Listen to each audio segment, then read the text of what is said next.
In the days of old, when nations rose and fell, and the hearts of men often turned away from what was right, the word of the Lord came unto a man named Jonah. It was not a small task he was given, but a mission filled with urgency and mercy. God commanded him to go to the great city of Nineveh, a city known far and wide for its wickedness, and warn the people to turn from their evil ways before judgment would come upon them.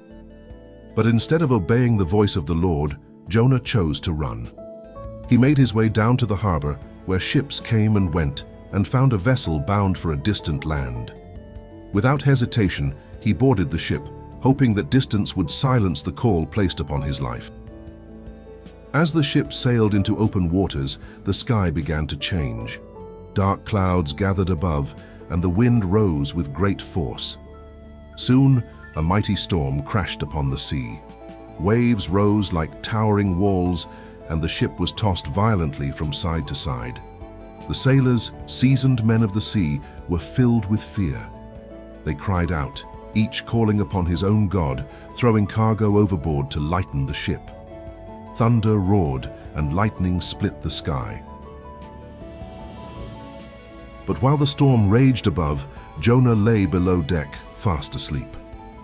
The captain rushed to him, shaken and desperate, and called for him to rise and pray. As the storm grew worse, the sailors cast lots to discover the cause of this disaster, and the lot fell upon Jonah. He told them that he was fleeing from the Lord, the God of heaven, who made both the sea and the land. The men were afraid and asked what they should do. Jonah answered them, "Cast me into the sea, and it shall become calm." The moment Jonah touched the water, the wind ceased, and the waves grew still. The sea, once violent and raging, became calm in an instant. The men stood in awe, realizing the power of the Lord. But Jonah did not perish in the deep, for the Lord had prepared a great fish to swallow him.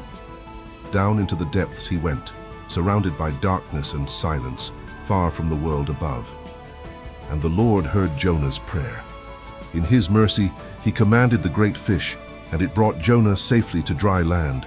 Jonah emerged from the sea, weary and changed, standing once again beneath the open sky. This time, there was no running. This time, Jonah would obey.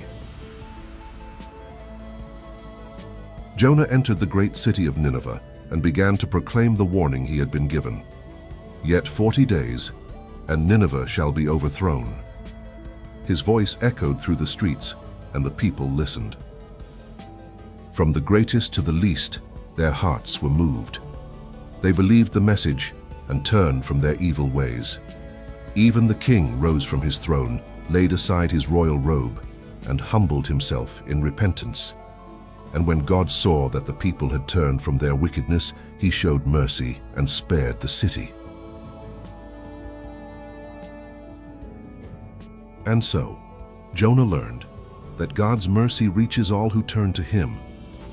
And this is the story of Jonah.